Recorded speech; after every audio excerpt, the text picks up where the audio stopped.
I'm Sam. Welcome to Brickwall Pictures. Today I'm doing a Wes Anderson tier list.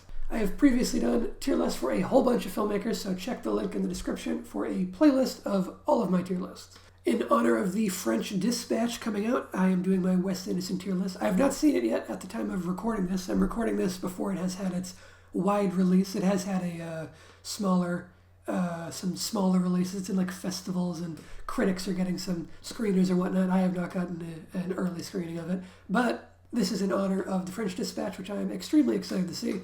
And we're going to review every other movie that he's made before that. And we're starting off with Isle of Dogs, which is his most recent one, other than the French Dispatch, which is not out yet, wide release at the time I'm making this. Isle of Dogs was his second stop-motion film after the Fantastic Mr. Fox.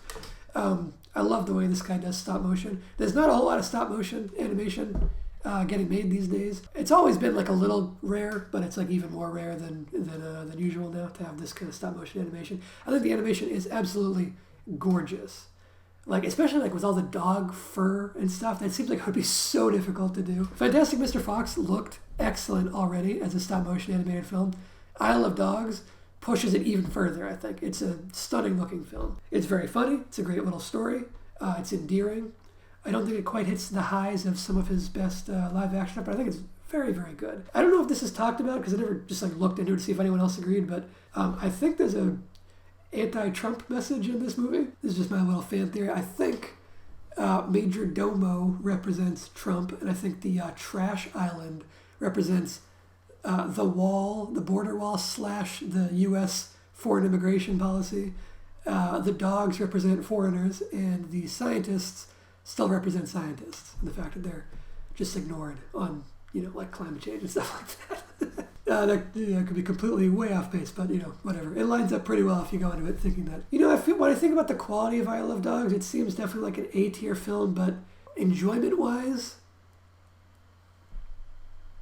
I don't know. I feel like it didn't hit me as well. I want to put it in B tier. That's just where it feels to me right now.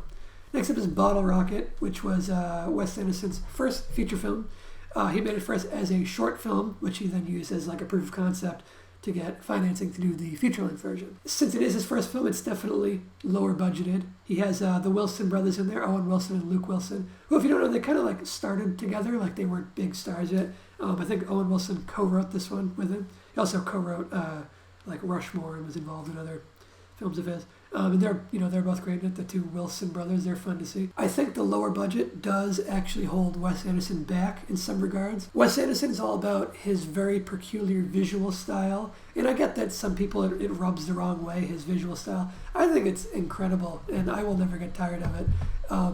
I don't get why it should be seen as a negative that there's this singular artist with a really particular vision that he brings to all of his films as a clear-cut directorial trademark, a stylistic set of visuals and production design elements that are so unique to him. I think that's a great thing. I don't know why some people think that's a bad thing. If it doesn't work for you, it doesn't work for you. Fine, whatever.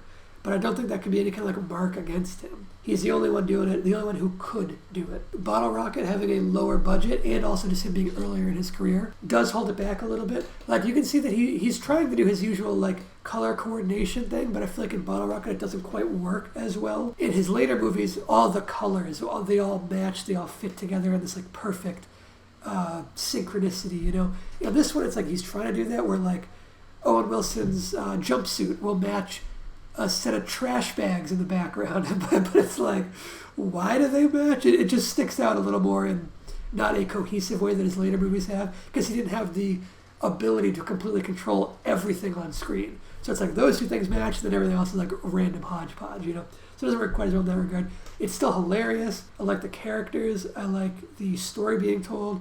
It's interesting how much it becomes a love story versus how it starts off seeming more like a heist movie. I think it's a little rougher around the edges in some of his movies. For me, I think it's C tier. Next up, let's grab Fantastic Mr. Fox. Works well for kids. Again, it's like a heist movie in disguise. You don't even realize it necessarily, but like, it's a heist movie.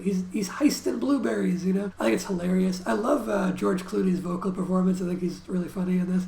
So is the whole cast. Like, I love the whole cast of Wes Anderson regulars. You got like your Owen Wilson, you got your Jason Schwartzman as a Wes Anderson regular. You got your Bill Murray as one of your Wes Anderson regulars, who is just always fantastic in these movies. Fantastic Mr. Fox, I think, is about on the level of Isle of Dogs. Okay, next up is The Grand Budapest Hotel. Fantastic cast. Ralph Fiennes is hilarious. Willem Dafoe, excellent.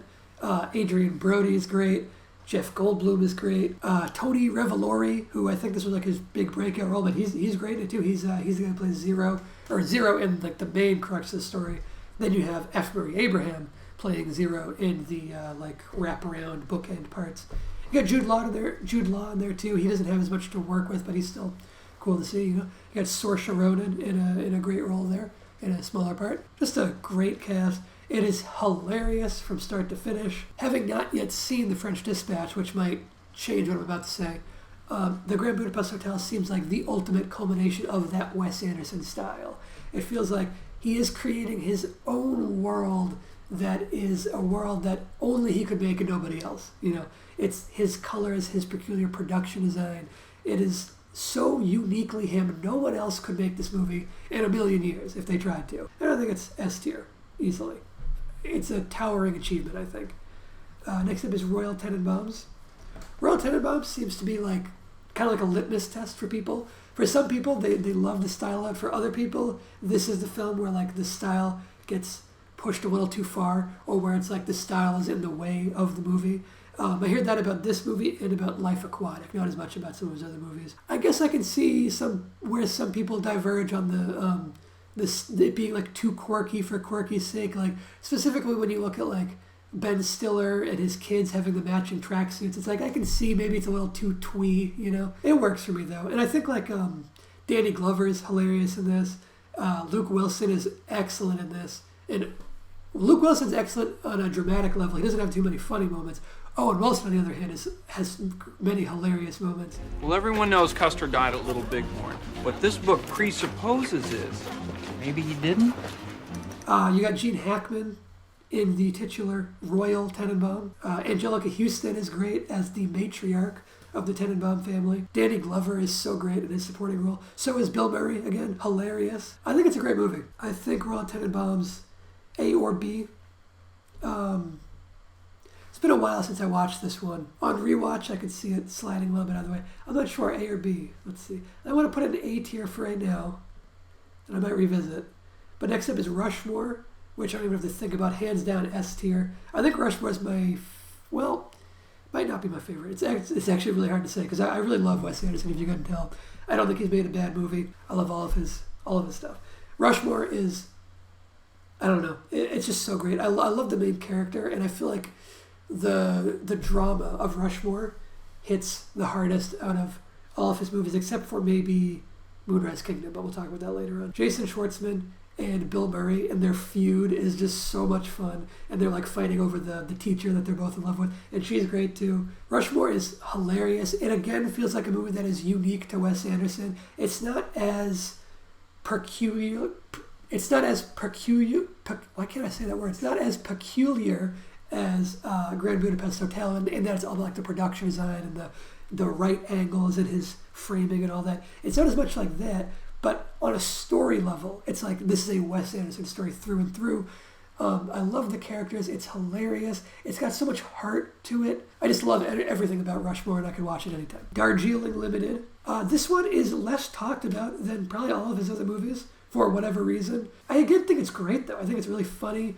The trio of Adrian Brody, Owen Wilson, and Jason Schwartzman somehow works so well as brothers, even though you would never, like, it doesn't really make sense to cast them as brothers, but they just work so perfectly together.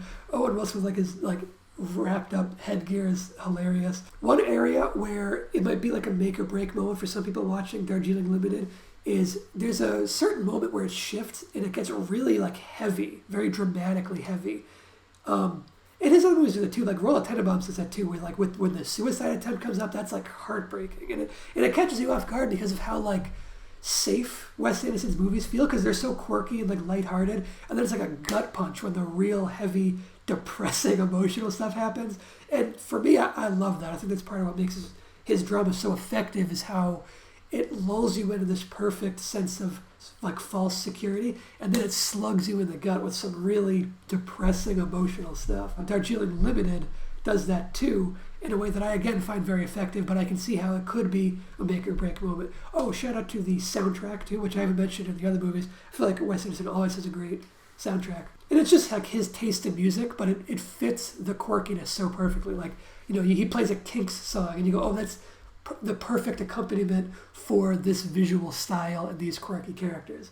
It all just coalesces so wonderfully. I really want to go watch a Wes Anderson movie right now, just talking about them. It's been a little while since I rewatched one of these, and I really want to rewatch Royal Tenenbaums or Rushmore or something right now. It is a little bit lesser than some of his other movies though. The screenplay feels, I don't know, I think it is really good, but it almost feels like a little bit of, he's on autopilot a little bit. Like writing a script to have a script to shoot versus having a story that he's burning to tell, which is what it feels like in something like Rushmore or in Moonrise Kingdom. It doesn't have any major flaws, but I don't think it excels in some of the ways that his other movies do. It's not as, I think it is very strong visually, but maybe not quite as strong. I think it's very funny, but it's not quite as hilarious as some of his other movies.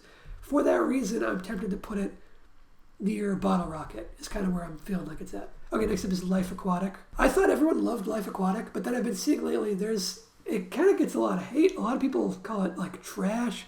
I don't think so at all. I'm popping it straight into the A tier. I think it's great. I think it's one of Bill Murray's best roles.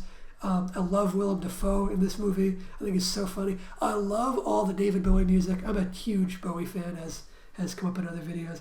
And the fact that he's using Portuguese covers of David Bowie is so funny. I love the story and the quirkiness of the production design of it. Yeah, everything about it. It really, really works for me. I can see how it could pass. It could cross your personal threshold for how much quirkiness you can take. I get it. For me, works wonderfully. And then we got Moonrise Kingdom, which I'm not going to fuck around here. It's another S tier. When I was talking about Rushmore, I said I think it hits the hardest emotionally, except for maybe Moonrise Kingdom, because that one hits very hard emotionally. I think Moonrise Kingdom is a brilliant coming-of-age film with a fantastic cast. Again, Bill Murray is great. It got probably, actually I would say without a doubt, it has Bruce Willis's best performance from the past several years. It feels like he's actually giving a shit in this movie versus a lot of his movies where it's his stand-in for half the movie, and he clearly just doesn't care. He actually seems to be caring in Moonrise Kingdom, and he's good. Frances McDormand, she's always great, and I love that she's becoming part of the Wes Anderson stable, as is Tilda Swinton. Perfect fit for his work. I mean, she's just brilliant in everything. Even when Tilda Swinton's in a weak movie like Trainwreck, the Amy Schumer movie, Tilda Swinton is still giving a surprisingly excellent chameleon performance, even though the role does not call for it. It's what is she doing in this movie? Anyway, Moonrise Kingdom. And then you can't forget the two main kids. Their names are Donna Hayward, or no, that's from Twin Peaks. The boy is Jared Gilman, I know that. And then, so it is Hayward, not Donna. I got Hayward, I was thinking of the Twin Peaks character. So it's Kara Hayward and then Jared Gilman. The two are, it's always impressive to get a really great young performance. I don't know, they have such great chemistry together, which is especially daunting. I feel like, I don't know, just considering their ages and how specific these characters are, I think it's really impressive what Wes Anderson got out of them, and just a testament to their own abilities as two performers, that they could mesh that well together and hold their own against such a stacked cast of adults, The fact that they're not being overshadowed by Edward Norton as the Scoutmaster and Jason Schwartzman in his little role, who's hilarious. I didn't even mention him. And the fact that they're not overshadowed by, Bill Murray and Frances McDormand. The fact that they hold their own as the main characters and you're never I'll get back to the adults. It's a real testament to their abilities and how Wes Anderson wrote these characters. I think it's, again, incredible. We can see from the spread here, we're very much stacked in favor of the top half of this tier list. I don't think he's made a bad movie. One thing I didn't include was his short film Hotel Chevalier, which is an accompaniment to Darjeeling Limited. You can check that out too if you want. It's it's a short film, so it's not huge, but it accompanies it. It's Jason Schwartzman's character and Natalie Portman, I believe, or maybe it's Keira Knightley. I cannot tell those two apart. I think it's Natalie Portman. That's fine. It's not a must-see or anything. You can enjoy Darjeeling Limited without having seen that. But it provides a little context. It's almost like a little prequel, It kind of feels like it could have just been part of the movie that got cut out and released as a separate thing. Anyway, yeah, I love Wes Anderson. I am so excited to check out The French Dispatch. and anything else he does moving forward. If you're a fan of Moonrise Kingdom, both Jared Gilman and Kara Hayward are in the Jim Jarmusch film Patterson, which I talked about on my Jim Jarmusch tier list. They have a little cameo together. They have a scene together on the bus that the titular Patterson character drives around. It's been an especially long time since I watched Royal Tenenbaums, so I think I might pop that on. Might even watch that right after filming this video. Anyway, thanks for watching my Wes Anderson tier list. Feel free to let me know how you would rank these movies in the comments. It's fine if we disagree, by the way. You don't gotta get angry if you disagree. It'd be a little weird if we agreed 100% on every movie, don't you think? Thanks for watching. Subscribe to Brickwall Pictures. I'll see you in the next video.